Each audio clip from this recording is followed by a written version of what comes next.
La cova de Saigo és una de les cavernes que formen el complex de les coves de Cala Blanca.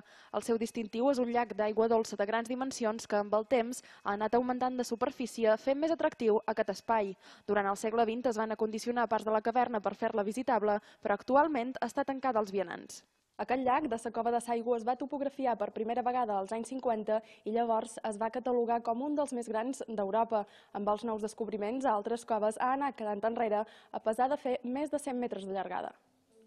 A dins del llac, en recents exploracions, s'hi van trobar restes humanes i de ceràmica, el que fa pensar que a les èpoques talaiòtica i pretalaiòtica aquest espai s'emprava com a lloc d'enterrament.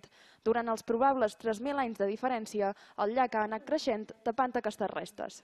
De Vallsaigo es va trobar col·locat in situ, o sigui, no era una cosa arrossegada o moguda, i els morts també estaven articulats, el que demostra que és impossible que en una època recent ho haguessin col·locat de Vallsaigo d'aquesta manera, perquè està a sales inaccessibles. La singularitat d'aquest llac subterrani d'aigua dolça, poc freqüents a Menorca, i la bellesa d'algunes formacions afavoreix la conservació d'un espai que té un elevat valor geològic i patrimonial.